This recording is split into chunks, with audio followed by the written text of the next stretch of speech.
For decades, the global food system rested on a simple assumption: the United States would remain one of the world's dominant agricultural exporters, and developing regions, particularly Africa, would continue absorbing surplus production. Soybeans, corn, wheat, and animal feed flowed outward from American farms, priced in dollars, backed by subsidies, and supported by massive logistics networks. This model shaped trade forecasts, rural economies, and foreign policy calculations in Washington. What has unfolded over the last several years has appended that assumption. Across Africa and Asia, governments have begun recalibrating how food moves, who controls supply chains, and which currencies and partners dominate agricultural trade. The consequences for U.S. agriculture have been profound. As African nations and China restructure sourcing strategies, American exporters are confronting shrinking access, oversupply, and declining leverage in markets once considered guaranteed growth zones. China's role in this transformation is pivotal.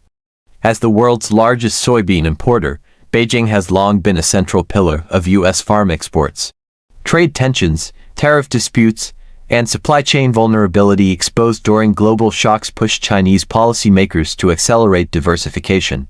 Imports from South America expanded rapidly, while domestic production received increased support. At the same time, China deepened agricultural engagement with African producers, financing storage, logistics, and processing capacity across multiple regions. This shift reduced China's dependence on U.S. soybeans and weakened Washington's negotiating position. Africa's parallel evolution has been equally significant. Rather than remaining passive importers, African states increasingly view food as a strategic asset tied to sovereignty, employment, and currency stability. Countries such as Nigeria, South Africa, Ghana, Kenya, Ethiopia, and Zambia have all taken steps, some subtle, some overt, to reduce reliance on imported food commodities, including U.S. soybeans. These decisions were not driven by ideology alone. Structural pressures made the old model increasingly untenable. Importing bulk agricultural commodities required large and continuous dollar outflows. As global interest rates rose and currencies weakened, food imports became a balance of payments risk. For governments managing social stability and inflation, protecting foreign reserves became as important as keeping supermarket shelves stocked. Supporting domestic production, even at higher short-term costs, offered long-term stability. In Nigeria, restrictions on food imports formed part of a broader economic strategy aimed at conserving foreign exchange and revitalizing local agriculture. Soybeans, essential for poultry feed and edible oil, became a priority crop. Import licensing, border enforcement, and incentives for domestic growers reshaped supply chains.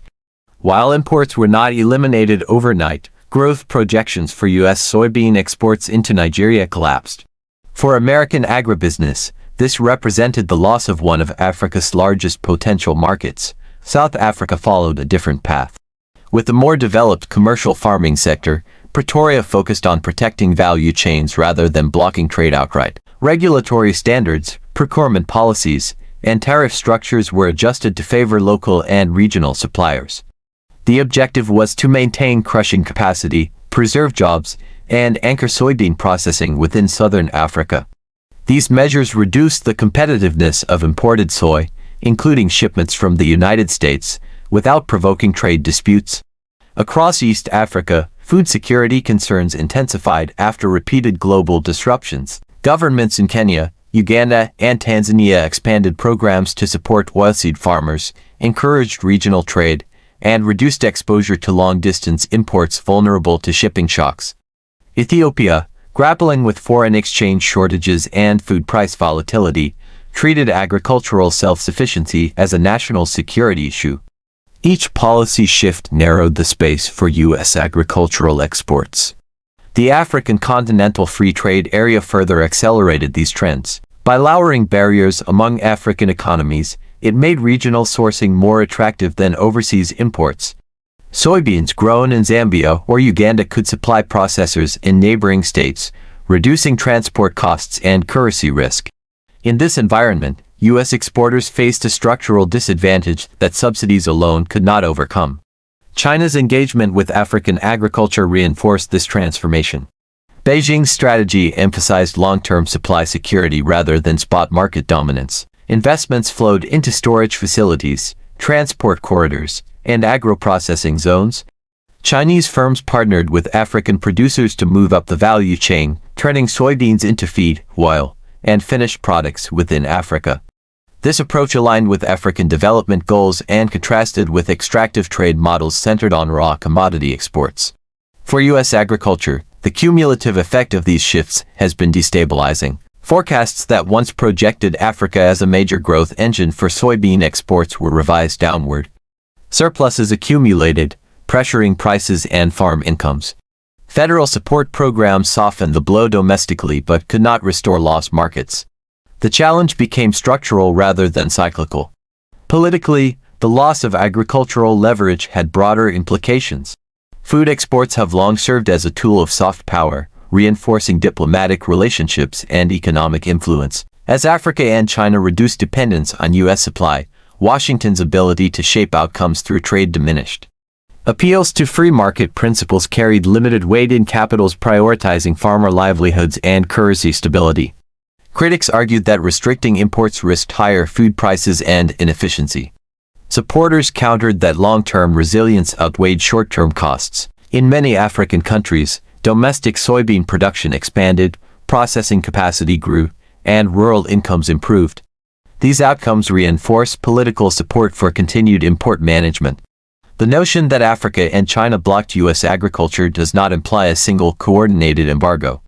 Rather, it reflects the cumulative impact of independent yet converging decisions. Revised import rules, canceled contracts, altered sourcing strategies, and unrealized expansion plans collectively reshaped global food flows. The estimated value of disrupted or foregone U.S. soybean trade often cited around $124 billion captures lost opportunity as much as lost sales. Environmental considerations also played a role. Long-distance shipping of bulk commodities carries significant emissions. Governments increasingly framed local and regional sourcing as consistent with climate goals. Supporting domestic agriculture became part of sustainability narratives that resonated with urban and rural constituencies alike. For China, diversification reduced vulnerability to geopolitical pressure. For Africa, it strengthened sovereignty and economic agency. For the United States, it exposed the limits of an export model reliant on perpetual market access. The global food system became more fragmented but also more multipolar. As these trends continue, U.S. agriculture faces difficult choices. Competing on price alone may no longer suffice. Building partnerships that align with local development goals, investing in processing abroad, and accepting a reduced share of global markets may be unavoidable. The era when surplus production automatically found buyers is ending.